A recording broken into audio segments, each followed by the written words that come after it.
స్వయంగా 2017లో Mrs India ఎంపిక కాబట్టి.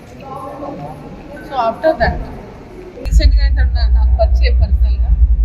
సో దాంతో ఈవెంట్కి రావాలని ఆహ్వానించింది. ఈవెంట్ గురించి అన్ని కూడా చెప్పింది, what she's doing, how she's doing అనేది ఈవెంట్స్ గురించి కూడా. సో ఈవెంట్స్తో పాటుగా ఆమె చాలా సేవా కార్యక్రమాలు కూడా పార్టిసిపేట్ చేస్తూ ఉంది. సో ఎంతోమంది స్కూల్స్కి పిల్లలకి ఎడ్యుకేషన్ చెప్పడానికి కానీ, స్కూల్స్ అదేవిధంగా హెల్త్ క్యాన్సర్ పేషెంట్స్కి హెల్ప్ చేయడం, సో ఇట్లా అదే అక్షయ పాత్ర హెల్ప్ చేయడం, అనేక అదర్ సేవా కార్యక్రమాలు కూడా తను దీంతో పాటు నిర్వహిస్తూ ఉంది.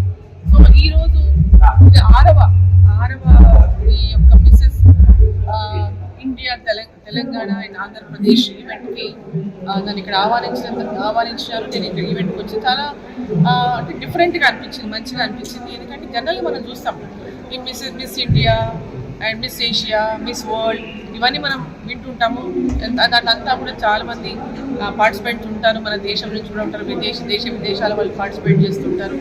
ఆ ఈవెంట్స్లోనేమో డిఫరెంట్ అనేది పర్సనాలిటీని బట్టి, మన శరీర యొక్క అందము ఆకృతిని బట్టి దాంట్లో ఎంపిక అవుతుంటారు. ఇది డిఫరెంట్, ఇది ఒక మ్యారీడ్ ఉమెన్. మిసెస్ అంటే మ్యారీడ్ ఉమెన్ అంతా అందం అనేది దీనికి ప్రాధాన్యత కాదు. మనిషిలో ఉన్నటువంటి అందం అంటే ఒక పెళ్ళైనటువంటి ఇవన్నీ ఫ్యామిలీని నిర్వహించుకోవడంలో కానీ, ఫ్యామిలీని నడుపుకోవడంలోనే కానీ, తన ఇతర యాక్టివిటీస్లో ఎంత యాక్టివ్గా ఉంది, ఏ విధంగా మహిళ తన యొక్క లైఫ్ని టర్న్ చేసుకుంటుంది, ఏ విధంగా తన లైఫ్ని ఎన్ని రకాలుగా తనను మోల్డ్ చేసుకుంటుంది సొసైటీలో, అంటే సొసైటీలో సేవ చేయడమే కావచ్చు, లేదా ఇతర యాక్టివిటీస్లో పార్టిసిపేట్ చేయడం కావచ్చు, తను డిఫరెంట్ ఫీల్డ్స్లో వర్క్ చేయడమే కావచ్చు. ఎంతోమంది మహిళలు ఉన్నారు డిఫరెంట్ ఫీల్డ్స్లో పనిచేసేటువంటి వాళ్ళు ఉన్నారు. సో ఎవరి ఫీల్డ్లో వాళ్ళు ఏ విధంగా సక్సెస్ఫుల్గా ఉన్నారు, ఏం చేస్తున్నారు, దాన్ని ఏ విధంగా వాళ్ళని అంటే మీరు ఇట్లా ఎన్లైట్ అంటే చేయాలి, వాళ్ళందరూ బయటికి వాళ్ళ యొక్క కాన్ఫిడెన్స్ లెవెల్స్ పెంచాలి. ఎందుకు చాలామంది మనం బయటకు వచ్చినప్పుడు ఎంతున్నా 10 మంది ముందర కనపడాలన్నా జనరల్గా చూస్తుంటాం, కాన్ఫిడెన్స్ లెవెల్స్ మనకు తగ్గుతుంటాయి ఉమెన్లో. ఆ కాన్ఫిడెన్స్ లెవెల్స్ పెంచడం కానీ ఇట్లాంటివి ప్రోగ్రామ్స్ చాలా ఉపయోగపడతాయి దీంట్లో. సో ఇది అందమే కాకుండా ఆరోగ్యాన్ని కూడా, హెల్త్ సంబంధించి కూడా, అంటే health is very important. Narendra Modi గారి ప్రభుత్వం లాస్ట్ 2014లో ఉమెన్ రిజర్వేషన్స్ తీసుకొచ్చారు. మహిళలకి 33% reservation in assembly or parliament, రెండింటిలో కూడా అసెంబ్లీ అండ్ పార్లమెంట్. సో దీంట్లో చాలా మంది ఉమెన్కి అవకాశాలు రాబోతున్నాయి.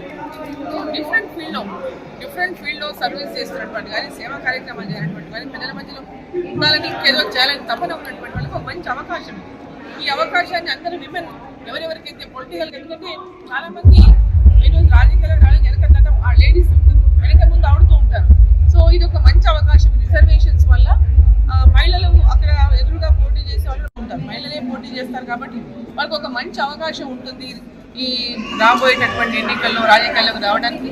ఈ అవకాశాన్ని మహిళలందరూ సద్వినియోగం చేసుకోవాలి. ఎక్కడెక్కడ వాళ్ళకి అవకాశం ఉన్న చోట ప్రజల మధ్యలో ఉంటూ, ప్రజల మధ్యలో మెలుగుతూ, ప్రజల కార్యక్రమాలను ప్రజలకు సర్వీస్ చేస్తూ, ఆ గుర్తింపును పొంది రాజకీయాల్లోకి వచ్చిన తర్వాత ఆ సర్వీసును కొనసాగించి ప్రజలకు ప్రభుత్వ పథకాలన్నింటినీ అన్నింటినీ కూడా అందించుతూ ప్రజల యొక్క అభివృద్ధి కోసం, ప్రాంతం యొక్క అభివృద్ధి కోసం పాటుపడడానికి మంచి అవకాశం ఉంటుంది.